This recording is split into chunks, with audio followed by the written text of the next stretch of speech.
Good morning, how are you doing? Let's have a look at what the symptoms are of manic depression, of bipolar disorder. This is the condition that apparently Kanye West has been diagnosed with. But you have to be really careful in the politics of shaming people, because he is a bit of a prophet. Like, he is willing to put his heart on his sleeve, and that's very rare. So there's going to be agendas behind diagnosing people. So if he is actually a bipolar, right? Let's have a look at the symptoms and see, does that mean that he should be taken down? Does that mean that he is so out of the loop that his opinion is worth nothing? Let's have a look. So both manic and hypomanic episodes include 2 or 3 symptoms. Upbeat, wired, increased activity, exaggerated sense of well-being, self-confidence, decreased need for sleep, unusual talkativeness, racing thoughts, distractibility, poor decision-making. For example, going on buying sprees, taking sexual risks, or making foolish investments. Feelings of loss of energy, worthlessness of exercise, significant weight loss. Right. So yes, it can be problematic when it comes to being like an average factory worker, or someone who's driving a truck, or someone who's like a babysitter. You probably don't want that because they have no control what they're doing. But also, you can't just paint everyone with one foul brushstroke, right? There's complexities to things, and there's different levels to it.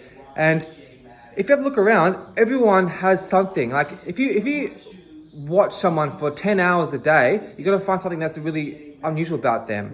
Like Kanye West, he really puts himself out there. He's made dozens of songs, music videos. He's on podcasts all the time. He's a huge deal. He's a kind of a big celebrity, right? So he's putting himself out there. He's going to be a lot more critiqued than the average person. Most people, all they do is go home, go to work, jerk off, have a beer, watch a sports game, and then yell at someone online who's better than them. That's the average work day. They go to work, they go home, they self-indulge, they're hedonistic. They're in a constant state of hedonism. They're just about pleasure. And they're really scared to take risks. Now this guy, this artist, he's taking risks. He has put himself out there. So any of his faults, any of his pitfalls, any of his bad moments are going to be hyper-critiqued. So to say that, this person is so crazy, I'm normal, but what do you do? Like most people I know, they're hyper-materialists. They never take any risks. They never try to improve their community. They overindulge. They think it's normal to have no spirit, no ambitions other than just materialism. And they're hyper-sexually focused, and they'll do whatever the government tells them to do without even thinking about it. They'll just bow down and take it, especially if they're getting free money, because it's easier to follow the herd. Like, it's always a lot more dangerous to try and write a new path instead of following everyone else. And so even if he has got bipolar disorder, that doesn't mean that everything he says is filth. It doesn't mean that you should take away his voice. People make mistakes. He says he's not the brightest person, but he's honest. Honesty is so rare these days. You should really cherish it and understand that honesty is a precious commodity.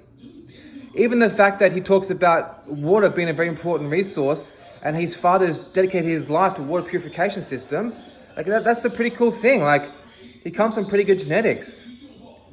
And so, I mean, look at any of the greatest people in history. There's always been a fine line between genius and mental instability.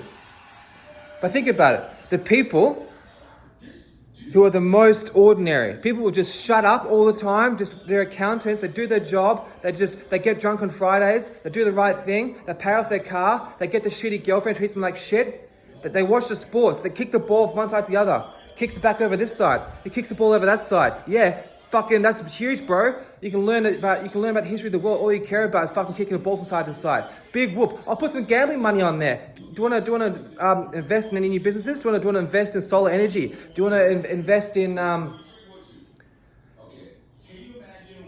in youth clinics, because you know how there's a huge problem with youth in Australia, like because their parents are too busy drinking and watching sports and gambling. So all these youth going out and stealing cars and killing themselves. Did you ever invest in that? No, you know what you do? You invest in gambling instead. But that's normal. That's normal to be obese, gambling addict, alcoholic, sex addicted, materialist. But it's not normal to try and say what's on your heart. He's not calling for violence. He's never asked anyone to be violent. And think about what he's going through. He's going through a divorce, right? And he's a black man in America. So he's obviously had issues to begin with because he's getting involved in business. He's stepping on toes. Yeah, so it's a really low act just to be like, oh, this person's crazy. Everything they say is filth. But look at the symptoms. Does that really mean that everything that he has to say should be just swallowed down the toilet? And go back to watching Cardi B? Go back to watching Lil Nas X twerking on Satan? Yeah, that's normal. Fuck yeah, normal.